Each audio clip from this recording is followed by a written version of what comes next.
Welcome to Process Unpacked, the podcast where we explore strategies and solutions to help you and your team work smarter. I'm Amir, and in each episode, we dive into challenges and opportunities in project management, product development, and more, powered by Meagle. Today, I'm joined by Nick Kovacich, Head of Product and Partnerships at Exclusible. Nick is an expert in digital innovation, gaming, and immersive tech with a wealth of experience in helping global brands succeed in all of these spaces and more.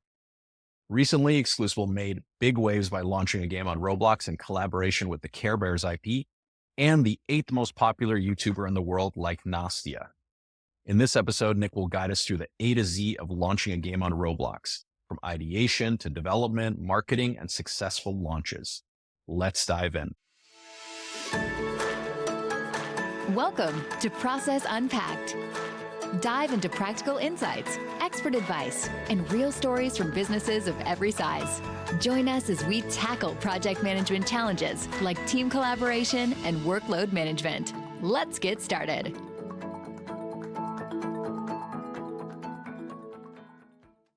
I like to start these podcasts off by just learning about each individual's origin story, right? Like comic books and superheroes. Can you share your journey into gaming and immersive tech and what led you to Exclusible? Oh, absolutely. Absolutely. I started Exclusible about 3 years ago. I started as a project manager. Exclusible was doing quite different things from what we're doing today. We're just doing innovation as a whole. Our whole objective has always been bringing brands into innovation, whatever that meant at that time. So we've done a lot of immersive tech. We've done AR, VR, beautiful 3D websites. That was our focus for a long time. I joined Exclusible because I was working at a client of Exclusible, Montblanc, in the luxury space. I was not expecting to end up in gaming, in the world of gaming. I've always been a gamer my whole life, but I didn't join gaming for, let's say, choice. I was very casual. Last year, we decided at Exclusible to really try to focus on, we're doing a lot of different things, and to focus on one thing that we were passionate about, and we saw a big opportunity for our type of clients, and that was Roblox, or UGC gaming as a whole. We do a little bit of Fortnite as well, but Roblox is really our focus. So starting last year, we started, testing Roblox out, and really in 2024, our focus has become Roblox, and we've been doing very well, and we're very happy with the choice that we made. That's pretty amazing. Roblox has become such a powerful platform. I know myself, having 2 young boys, how popular Roblox is, and its never-ending evolution of games and different collaborations that are involved. So that's really exciting. Exclusible recently collaborated with Care Bears IP, which is also something my wife would probably be excited about. That brings back fond memories of her childhood. Yeah. And also like Nastya, who's the 8th largest YouTuber on Roblox. So you've collaborated with Care Bears, like Nastya. Tell us how these projects came to life at a high level. Absolutely. So as I said, we started really wanting to do more and more Roblox in early 2024. And we had a couple ideas in terms that we saw what was working, what was not working on the platform. And one thing that we noticed is a lot of IP-based games, that's how I'm calling them, but just like games based on IPs like Care Bears or Nastya. They're not based on a new original IP. They were doing well, but we saw a big opportunity. We saw some games doing extremely well, some games that could have done a lot better, some brands going in and dipping their toes in, but maybe not doing a full-on proper game. And so we saw a niche where we wanted to start in. We've always been working with brands in the more traditional sense of brands. So luxury brands, fashion brands, CPG brands, this type of stuff. But on Roblox, we wanted to try out with something that was more aligned with the platform as our first steps, kids brands. And this was Care Bears and then like Nastya. And we were very lucky because we found in both of them very, helpful partners, very open from a creative standpoint, very open to expand their brand beyond all the channels that they already have. So Care Bears, when it comes to retail, TV shows, and YouTube and all this. And like Nastya, from YouTube, TikTok, they're her main channels. They both saw Roblox a new big channel, a new big opportunity. And that's what most brands tend to see today. And so what we did with them is our first sentence always with them has been, we're going to make a good game on the platform, which is something that brands haven't always prioritized. It's really knowing the platform, making a game that people will be excited to play, even if your brand was not there. That's how we always approach our games. And it has worked so far because both games have had quite success so far, and we're very happy with them. Yeah. That's interesting to hear. Yeah. So it sounds like maybe in some of these other collaborations, they're just looking to get their IP on Roblox. But for you guys to say, hey, we're going to make a good game first, that messaging probably resonates with these potential partners. The one big difference I would say between what I have seen, and there's really 2 ways of approaching Roblox as a brand, is either you're doing a marketing activation. So you want to promote something that is about your brand, a new movie coming out. We've seen a lot of them. in the past year, a new product coming out. Or the other approach is you're extending your community onto Roblox, right? And those are two radically different approaches. One is you're just trying to get eyeballs on what's the new thing about your brand. The other one is you're trying to create and engage a community. And the second approach is the one that we decided for these two brands. And you would make a game in a completely different way, whether you pick approach one or approach two. That's interesting insights. There's probably a variety of answers that can go with this. Why is Roblox such an appealing platform for brands and creators? What is it that the few reasons that stand out to you the most?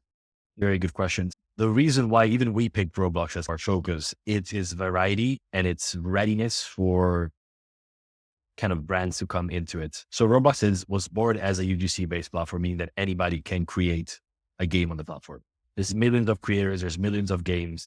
It's an extremely varied platform at its core. So you can see games from tycoon games to simulators to shooting games to role play games. Anybody can find its own niche on the platform. And that is why it's such a varied platform, even in its audience. If you look at the numbers when it comes to the demographics of the platform, you can see that it's like very well split among the four main areas, which is North America, Europe. They do then, I think, Southeast Asia, and then rest of the world is how they split it. And it's about 20 to 25% in each of them, with lots of growth in Southeast Asia and the rest of the world. And still its core kind of audience in North America and Europe. It's very balanced when it comes to gender, which in the gaming world, it's a very positive thing. It's quite still unusual, I have to say, unfortunately. So about 50-50 male to female ratio. That's what you're expected to see on the platform. There's games for female, there's game for male, there's games that are very balanced as well. So it is an appealing place to be as a brand. And this put it all together with the fact that it's the biggest UGC-based gaming platform. And it comes to numbers. They have 80 million daily active users, about, I think, 250 million at this point, monthly active users. They're reaching incredible peaks, especially in the last couple of months with Christmas and stuff. It's really the place to be if you want to reach Gen Z and Gen Alpha, which people that actually play Roblox tend to spend about 2 to 3 hours a day on the platform. See Roblox not just as a new gaming platform, which is not new because it's been there for a while, but as a new social space. And that's where they want to try to go towards as well. There's messaging, there's friends, there's groups, there's everything that you want to have in a social platform. So people go there not to just game, but to spend time with their friends, to meet new friends, to engage and socialize with people. And that's the one aspect that I think even a lot of brands are slowly grasping, is that it's having a Roblox game today should be almost seen as having an Instagram page or a TikTok page 5 years ago than Instagram 10 years ago, right? That's at least how a couple of brands are seeing it. That's really interesting insight. Yeah. And from the consumer side of it, that seems to align with everything that I think the consumers see as well. It's such a well-balanced platform. There's constantly seems like really new, innovative collaborations and things like that going on there. So it all aligns with why it's such a powerful and continually growing space for gaming and branding. So let's get into the weeds a little bit more so, if that's good with you, Nick. So when you are looking to create a successful game on Roblox, of course, that's the goal. What are the first steps that you take in that journey? Okay. Of course, it really depends on what type of game you're making, whether it's for a client or it's your own game. We do both at Exclusible. So we make game for ourselves and game for clients. But generally speaking, the approach is still very similar. And the first thing you would be doing is what we call strategy phase or strategic phase, right? It's the phase in which you're coming up with the game concept and everything that comes around that. The strategic phase ends up in what we call a GDD, so a game design document. This document is what you would be presenting to the client, right? If you're making a game for a brand or for a partner, it's still a document you would be making for yourselves. And it's a document that kind of outlines what the next 4 to 5 months of development look like for the game, or the entire development strategy of it. In this document, you put out the game core loop. And this is a very important thing in Roblox. Because there's a lot of different games, right? You have to go first and think, okay, what type of game am I making? What niche am I fitting? There's millions of games. So what am I trying to achieve with this game? You're probably not making something that it's completely new, because there's already probably something that somebody has thought of just like you. So what are you doing differently from others? What are you giving more to the Roblox community? And then once you figure out that core loop, then you build everything on top of that. So the monetization strategy, all the different side loops, the social mechanics, what type of extra type of engagement strategies you're giving to players, and what also is the future of the game, right? So of course you're launching in a certain way, but one thing that is very important about Roblox, and it's, I would say, very different from also the rest of the gaming world. I think of launching a Steam game or Fortnite game, it's updates. I always tend to say to my clients is think of you're launching a game as a small version of the entire bigger strategy. Especially if you're trying to make the second approach, what I was talking before, it's making a community and building really Roblox as a new channel. You want to start small, understanding what works, and then slowly building upon that game with updates and constant new stuff that you want to add into the game. So the first step, as I was just kind of to wrap this up, is the strategic phase, which ends up in this kind of our Bible, our GDD, which is our game design document, right? Makes sense. So how do you align the brand goals with the expectations of what the Roblox audience is? Either what kind of research or what kind of planning goes into that alignment of goals? That is a very good question. It's probably the hardest part for a brand, whatever studio that works with brands and knows the Roblox community. And it's really what took us months and months of research and really in-depth understanding of the platform. And the reason why we work mostly with Roblox native developers. And when you say Roblox native developer means people that have been Roblox players and have built on the platform for a long time. You really need to know what the community wants. And the Roblox community is very specific. As I said, it's a platform that's been there for a while. A lot has gone through the platform, a lot of changes. The platform has improved drastically, especially in the last couple of years when it comes to the visual side of things. But at the end, it's still a platform that with a community that has seen a lot. And so you need to know what works. You need to know what type of core loop works. You need to know what has been done in the past, what has gone wrong, what has gone well, right? And this is really key. So that's where we usually start is, okay, what can we make? And then try to align that with what the brand wants, right? Everything is much easier when you're working with a client like Care Bears or like Nastya because they've been extremely helpful in creating something that it's community centric first, right? You really want to first make sure that you hit that and then align everything with the brand.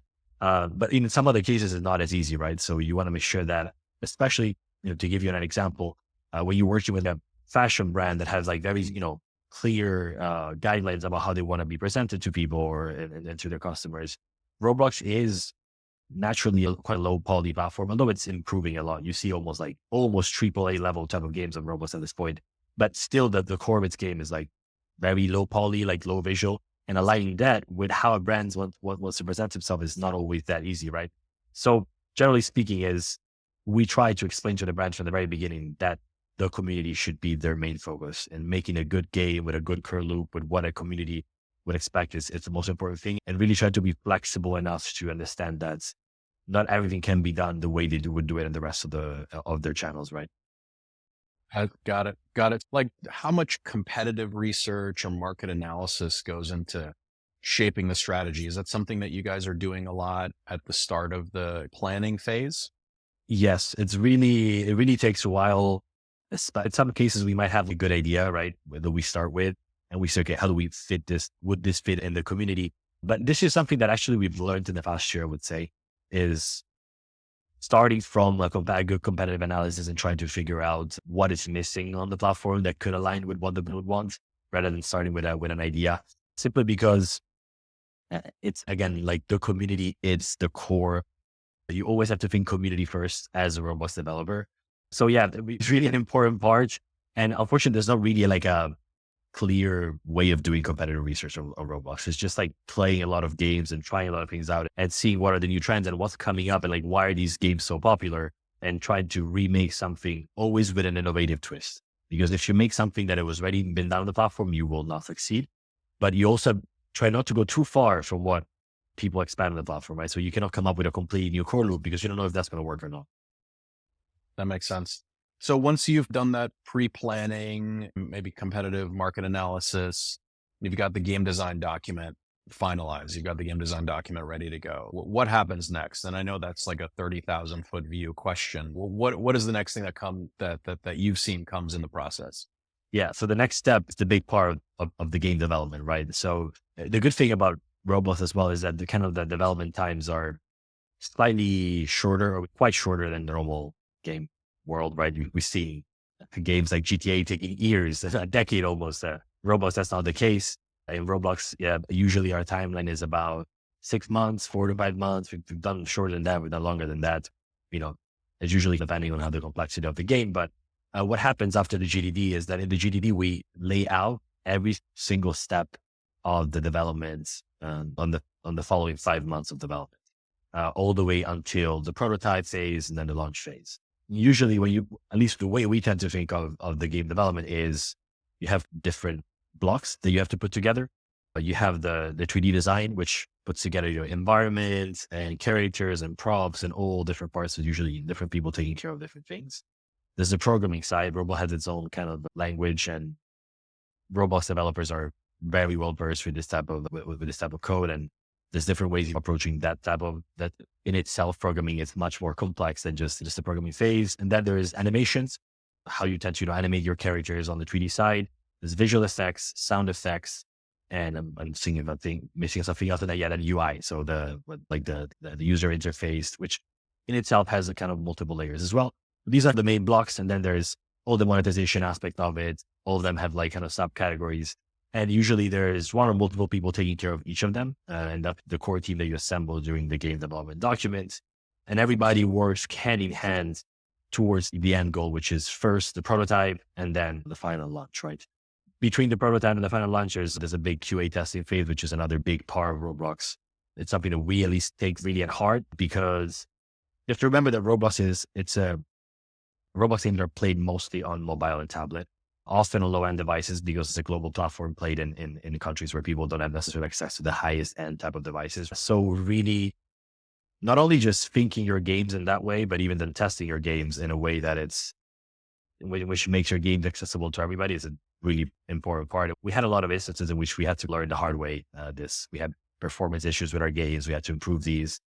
So it's really a key thing that perhaps somebody who's entering Roblox from the gaming space doesn't necessarily take too much into account immediately.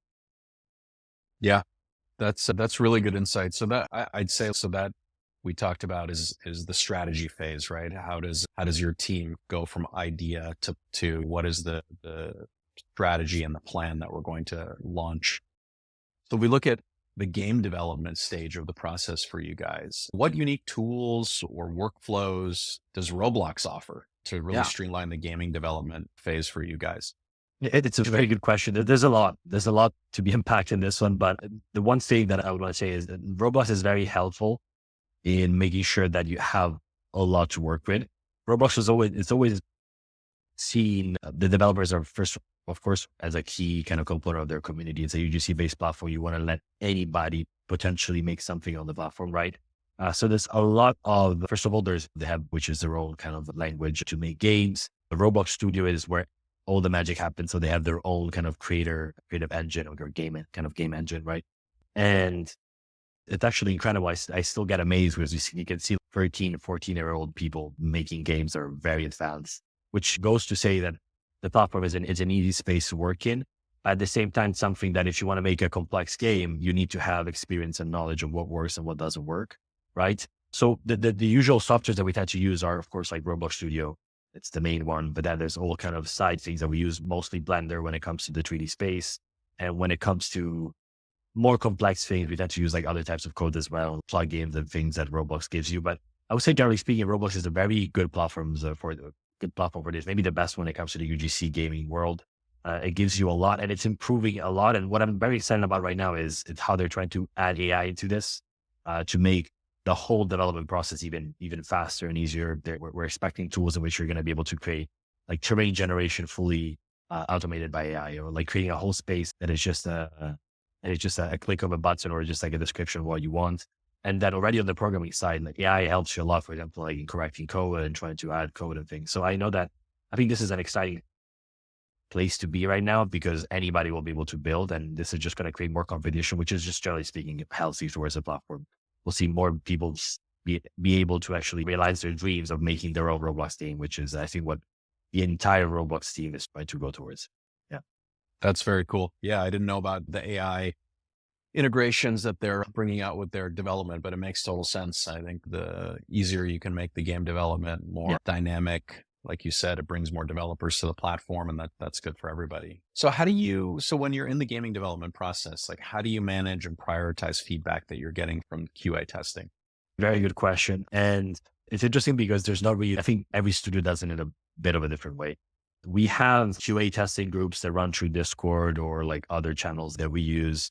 And pre-launch, we have a big QA testing phase with the type of audience that we want. And we just collect feedback through, it can be like a Google Sheet or like in any way that we have some more like automated system for when there's like bigger projects.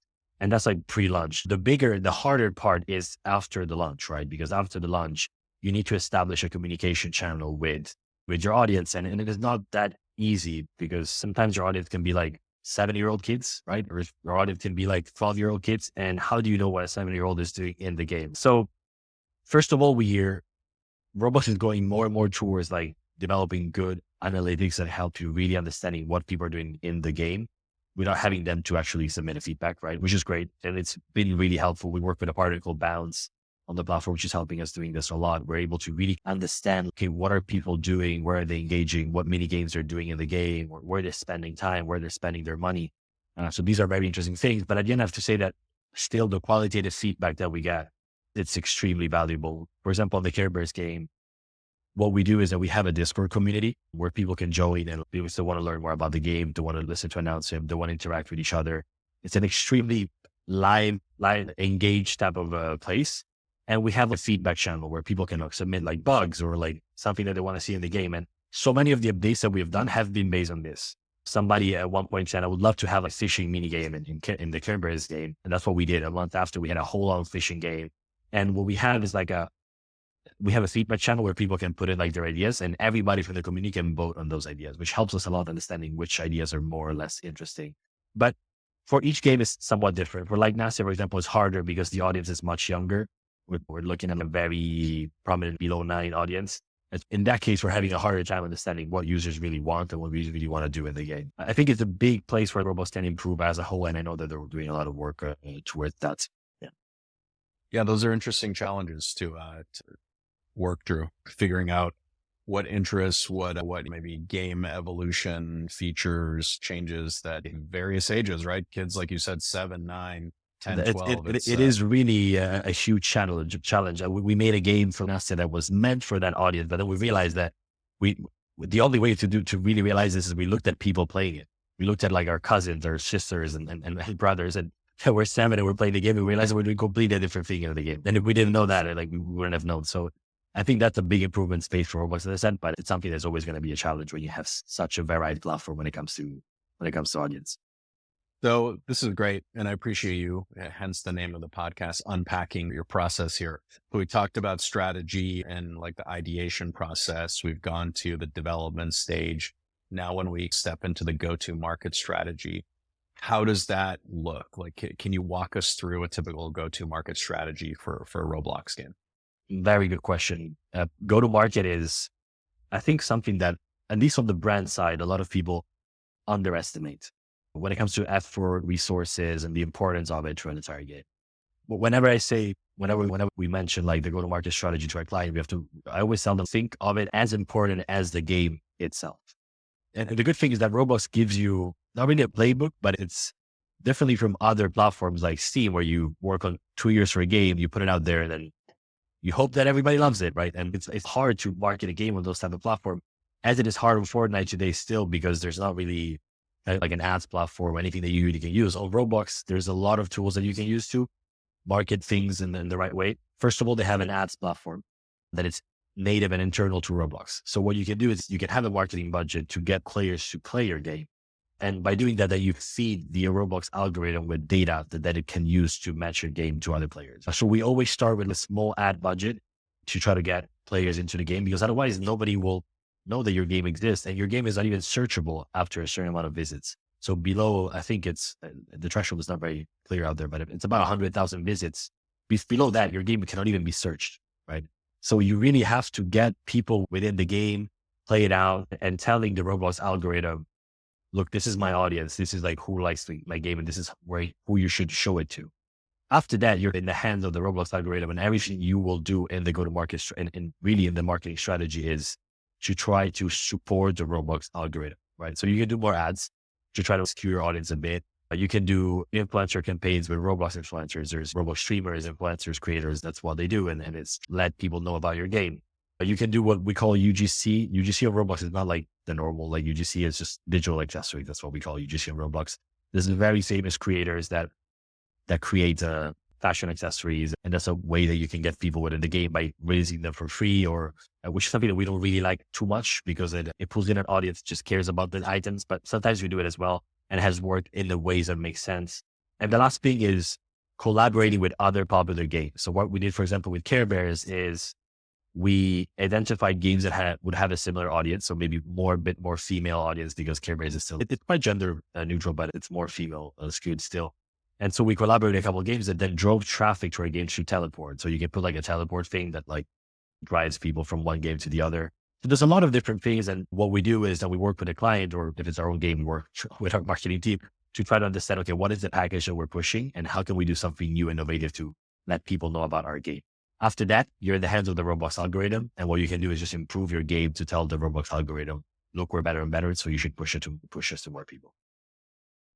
Oh, that's interesting. And you touched on where I was going with this. I was curious about how the Roblox algorithm really helps drive discovery and visibility of your platform. I didn't realize, obviously, on this side of the Roblox screen, there's a bar you have to meet, right? It sounds like 100,000 plays or views or visits of your game before it's even searchable. So that's a big barrier of entry. And the algorithm, it's really like the hardest thing to understand about Roblox, right? It is very complex, and it is as it is on most social media platforms or gaming platforms.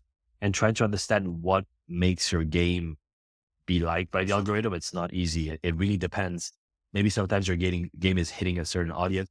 I can actually also show like how this. I can share my screen real quick and show you what even the homepage looks like, because sometimes it's easier to visualize. But you can see that this is the Roblox homepage as seen on desktop and mobile, slightly different. But you see the top section here, which is today's picks. There's a certain team within Roblox that picks every day for games. We've been picked multiple times. And then there's this recommended for you section, this is what the algorithm is driving.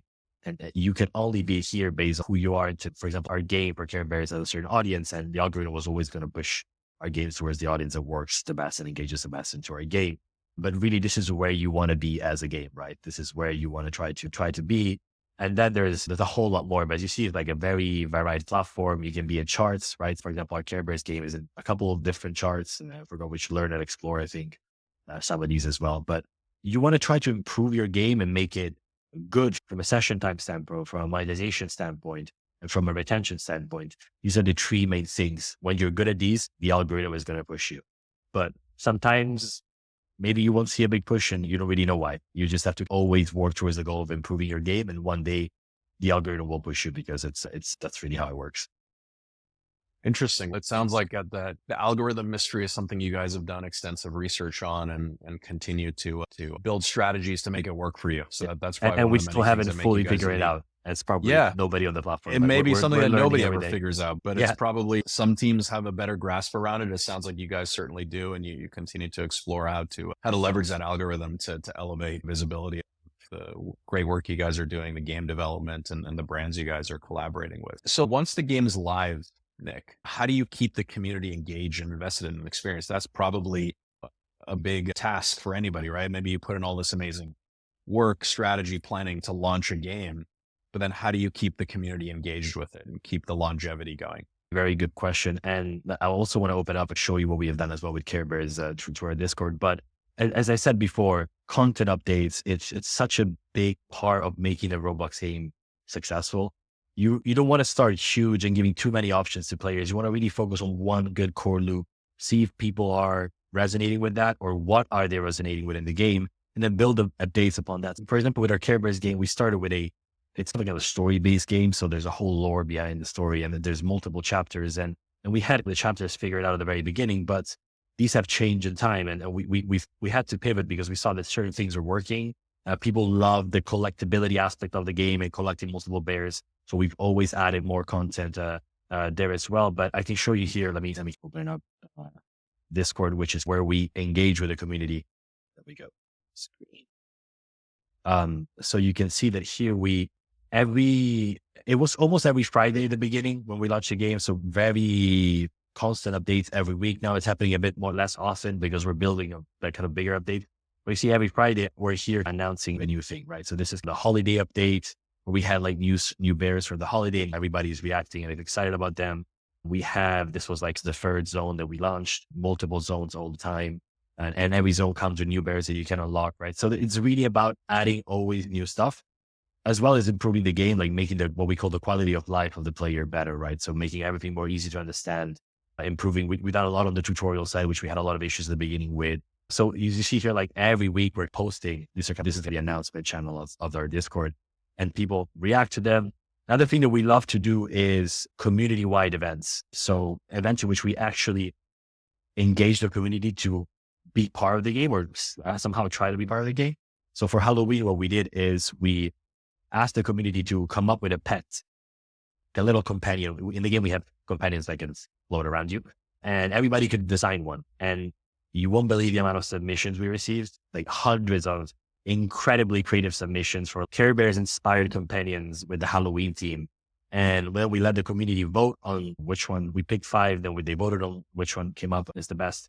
And then we made that companion within the game and gave it for free as a code, like anybody can unlock it to the entire community. And this stuff is it's really amazing. And you should see like the amount of creative juice that it's within this community. And even the client Care Bears are always amazed to see like people every day coming up with fun art or like what they want in the game, or they always share pictures when they go and buy the actual products, which at the end for Care Bears as well, it's a big important thing. We just launched last week a big update for a new, they're called Call Splash Bears, or it's a new product that they've launched only at Walmart. And we already received like 10 feedback of people going to actually Walmart and buying the bears just because they love them and they saw them into the game. So at the end, even a good type of conversion mechanism even for the brand itself. That's pretty amazing. I'd say that's pretty phenomenal community engagement when you're opening up your platform to fans and followers and players to actually design their own characters within your game. And then that's trickling into retail partnerships with Walmart. That's pretty impressive stuff. So very cool. So thank you for unpacking and walking us through that kind of start to finish, soup to nuts process of getting a game with a critical brand launched on Roblox. How we like to finish up these podcasts and these conversations is talk about lessons learned, which obviously I've learned quite a bit. I'm sure our audience has learned quite a bit in listening to all of this so far. But if you were to summarize this, if you're advising somebody, maybe it's just an individual, maybe it's a college kid in their dorm room, or it's a middle schooler at home who loves to play Roblox and they're really interested, or a professional who wants to start building games and experiences on Roblox. So how would you advise someone to launch their first game? And I know that could be a very broad discussion that goes in a variety of directions. Maybe what's that elevator pitch? How does somebody get started, and what is the one thing they should prioritize? Very good question. I would probably have 10 different answers to this, but the one thing that I'd say that at least I've learned a lot, and we do prioritize now whenever we think of a game, is simplify and think of one thing that works. And that is the core loop of the game, right? So really focus on not trying to make the most gigantic, incredible, multiple things that you can do in the game. Simplify everything, simplify your thoughts and work on one thing. Because at the end, Roblox, it is a platform where people have a lot of different options, right? It is already diverse in itself. Your game doesn't necessarily have to be too diverse. Your game has to do one thing right. That is the first thing that you need to focus on. Games like recently there's been a game called Fish, which is just about fishing and showing your fishes to other people. And people loved it. It's much more.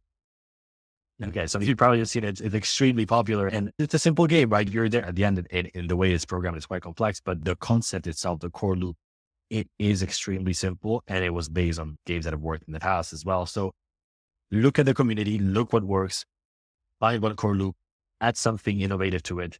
That's it. Do not overthink yourself. And because the community will tell you what they want to add onto the game. Do not think that you know the community better than that they know themselves. Yeah, that's good feedback. I'm sure any potential developer can take to heart and learn from. Another question and another key learning would be great to hear you summarize is for Exclusible, right? As a team, as an organization, how has your approach to game development evolved after launching recent games? Very good question. It evolved drastically, but the one thing that I would say is where we had the biggest issues or the biggest learning as well is performance. We always, coming from high-end immersive tech, working with like luxury brands, and that's always been our core. We always have been very picky about the details of the visual style of the game and like all these types of things, right? Making sure that everything looks good and plays good and the experience is good. And sometimes that doesn't go hand in hand with performance on Roblox. We made, even the like Nastya game initially was somewhat more visually developed than a typical tycoon game as a tycoon game. And we were noticing that users were crashing a lot. We had quite a high crash rate at the beginning. And so we made we call it a performance task force to try to lower down that crash rate. We, implemented like complex things, or like even just reduce texture sizes, reduce number of objects. You have to remember that Roblox is a mobile first game. It is played all over the world, across any type of devices, across any type of audience. So you have to make a game that is performing well for everybody, that it's made with everybody in mind, because otherwise you don't want people to not have a good experience in the game. They will leave the game because there's so much else they can do, right? There's so many other games out there. So this big competition, therefore your game has to be flawless. And that is something we had a lot of issues with, and we've learned a lot. And we now, with performance, it's almost like a sticky note on our laptop whenever we work on it. Always have performance in mind. Very cool. Listen, Nick, I don't say this often, but I've learned a lot in this process, just listening to you talk about developing and launching content on Roblox. So really impressive stuff that you guys are involved in. Tell us and tell the audience. So where can listeners follow you, Nick? How can they learn more about Exclusible's next games? Where can they find you? Where can they follow you? Of course. When it comes to brands, I would say LinkedIn is the best. Follow us, follow Exclusible LinkedIn. We always post this type of content in a way that it's even more sometimes analytical, technical. We just showed our new games. We just launched recently a game for the Belvedere Museum. Completely different game from Care Bear, like Nastya, educational games, another beautiful experience there. And then follow us on Roblox. I always encourage my audiences, if you want to learn about Roblox, open it up, play it. That's the best way of doing it. Much more than listening to me talking. So you'll learn a lot just by playing and seeing how complex and varied the platform is. Very cool. Very cool. Again, thank you, Nick, for walking us through the A to Z of launching a game on Roblox. Everything from managing brand collaborations to harnessing the power of Roblox community, algorithm, your insights, they've been extremely invaluable. And for listeners, listen, don't miss out on future episodes of Process Unpacked, where we continue to explore strategies to transform complex workflows into streamlined success. So thank you, Nick, very much again, and we'll see everyone next time. All right. Awesome. Appreciate Thank you, Amir. Thank you. Thanks for tuning in to Process Unpacked. Follow us wherever you listen to podcasts, or start a free trial of Meagle at www.meagle.com.